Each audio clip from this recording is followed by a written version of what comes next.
আসসালামু আলাইকুম প্রিয় বার্সা ফ্যান্স, প্রিয় কুলার্স। বার্সার বর্তমান স্পোর্টিং ডিরেক্টর তার ট্রান্সফার প্ল্যান সম্পর্কে অতি সম্প্রতি ইএসপিএনকে একটা ইন্টারভিউ দিয়েছেন, যেখানে তিনি গুরুত্বপূর্ণ কয়েকটা কথাবার্তা বলেছেন। এই আলোকে স্প্যানিশ মিডিয়ার যে সারসংক্ষেপগুলো এসেছে সেটা একটু আমি আপনাদের সাথে হাইলাইট করতে চাই। এখানে ডেকো যে জিনিসগুলো বলেছেন সেটা অনেকটা এমন। আমার কাছে মনে হয় এই দলটা এখন যে অবস্থায় আছে, যে নতুনভাবে তারা একটা ডাইনামিক এনভায়রনমেন্ট তৈরি করেছে, যে অসাধারণ অনুভূতি তারা পাচ্ছে, তারপরে কোনো প্লেয়ার আসলে এই ক্লাবটা ছেড়ে যেতে চাইবে। আমরা ইতিমধ্যে অনেক প্লেয়ারকে রিনিউ করে ফেলেছি, অধিকাংশ প্লেয়াররাই কিন্তু রিনিউ হয়েছে এবং আমরা এই দলটা ধরে রাখতে চাই। গত বছরে আমরা বলেছি যে আমরা কারোকে শেষ পর্যন্ত হারাতে চাই না এবং এই সিজনে আমরা কাউকে না হারানোর কথাই বলবো, এবং আমরা যদি আসলে ইমপ্রুভ করতে পারি, এভাবে যদি ধারাটা অব্যাহত রাখতে পারি, এটাই কিন্তু সিজনের পর সিজন বলা যাবে। আমরা এই মুহূর্তে এসে রাফিনা এবং লামিনের উপর অনেক বেশি করে ডিপেন্ডেন্ট হয়ে গিয়েছি, এটা নিয়ে কোনো রকমের সন্দেহ নেই। আমাদের হয়তোবা এমন টাইপের প্লেয়ার আরও অনেক বেশি করে দরকার, এবং এই দলটা এই মুহূর্তে আমার কাছে যথেষ্ট ব্যালেন্সড বলে মনে হয়েছে, এবং একই সঙ্গে ইউথ টিমেও কিন্তু যথেষ্ট নতুন প্রতিভা আছে। ফুটবলে আপনি কখনোই জোর করে কোনো কিছু ধরে রাখতে পারবেন না। লামিনের ক্ষেত্রে আমার কাছে যে জিনিসটা মনে হয়, সে এখানেই তৈরি হয়েছে, এখানেই বড় হয়েছে, এবং এটাই তার জন্য সবচেয়ে সেরা প্লেস। আমি বার্সার এই জেনারেশনের উপর বিশ্বাস করি। আমার কাছে মনে হয় তারা বার্সার জার্সিতে ইতিহাস তৈরি করতে পারে।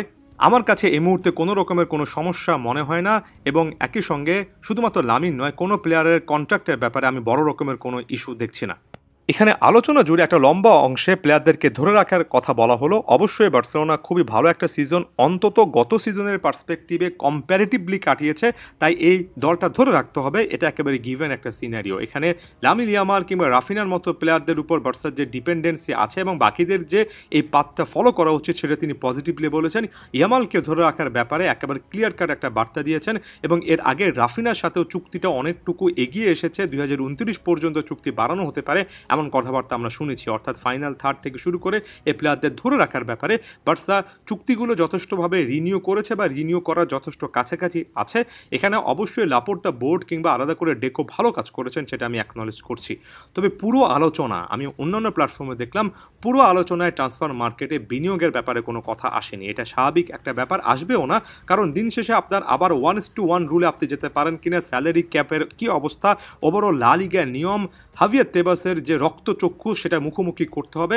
তবে আমার কাছে সবচেয়ে ফ্রাস্ট্রেটিং যে ব্যাপারটা লাগে সেটা হচ্ছে ডিফেন্সিভলি আমাদের প্লেয়ার লাগবে, আমাদের ডিফেন্সিভলি আরও বেটার খেলা উচিত, এটা অ্যাকনলেজ না করা। এখানে ডেকো ডিফেন্সিভলি আসলে কোন প্লেয়ারদেরকে কিনবেন, কাদেরকে আসলে কেনা উচিত, গোলকিপার হিসেবে কাউকে আনা উচিত কিনা, সেটা এই মুহূর্তে বলবেন না, আমি জানি বলাটা উচিতও না। ট্রান্সফার মার্কেটে নিজেদের প্ল্যানটা গোপন রাখা উচিত। এটা রিয়াল মাদ্রিদ ভালো করতে পারে, বার্সা করতে পারে না। অনেক সময় নিজেরা অনেক আগে থেকে অনেক ঘোষণা দিয়ে ফেলে। তবে অন্তত আমি যে জিনিসটা আশা করেছিলাম সেটা হচ্ছে এ দলে একটা পারফেক্ট ব্যালেন্স আছে, এ দলটা ইতিহাস তৈরি করতে পারে এমন অতি আবেগী রাজনৈতিক নেতার মতো ভবিষ্যতের স্বপ্ন দেখানোর আগে এ ব্যাপারটা অন্তত অ্যাকনলেজ করা, যেটা আমরা বার্সার ক্লাব ইতিহাসে অফেন্সিভলি সবচেয়ে সেরা একটা সিজন বলছি, সেখানে ডিফেন্সিভলি বার্সা শেষের দিকে এসে অফকোর্স ভালো ফুটবল খেলেনি। অফকোর্স এই দলটাতে আপনি ইতিহাস তৈরি করার মতো ব্যালেন্স এখনও দেখাটা উচিত না, এখনও এতটা তৃপ্তির ঢেকুর এখানে আসলে নেওয়া উচিত না, যতদিন পর্যন্ত গোলকিপিং পজিশন, যতদিন পর্যন্ত ডিফেন্সে আপনার একটা ট্রফি জয়ের মতো বা ইউরোপের অন্যতম সেরা বা অন্তত টপ 3 ডিফেন্সের একটা এটা হবে। ক্লিয়ার কাটভাবে আমি আরও একবার দেখতে পাচ্ছি যে লাপোর্তা বোর্ড বার্সার স্পোর্টিং ডিরেক্টর কারোর এই জিনিসটা অ্যাকনলেজ করার মতো মানসিকতা নেই যে ডিফেন্সে কাজ করতে হবে। তারা যথেষ্ট কিন্তু তৃপ্ত, কারণ দিন শেষে এই দলটা Spanish super cup, Copa del রে এবং এরপরে লা লিগা জিতবে, ট্রেবল একটা জিতবে। যদিও এটা শুধুমাত্র স্প্যানিশ ট্রেবল হবে, তারপরও বার্সা এখানে যথেষ্ট পরিমাণ খুশি, তারা যথেষ্ট আনন্দিত, এবং এটাই একজন বার্সা ফ্যান হিসেবে আমাকে সবচেয়ে বেশি ভয়ের সামনে আনে। কারণ এ সিজনেও চ্যাম্পিয়ন্স লিগে পারিনি, আগামী সিজনেও যে চ্যাম্পিয়ন্স লিগে পারবো সেটা নিয়ে আমি ক্লিয়ার কাটভাবে ততদিন পর্যন্ত একেবারে আশায় বুক বাঁধতে পারি না, যতদিন পর্যন্ত ডিফেন্সকে কেন্দ্র করে আমি কোনো রকমের প্ল্যান দেখি না।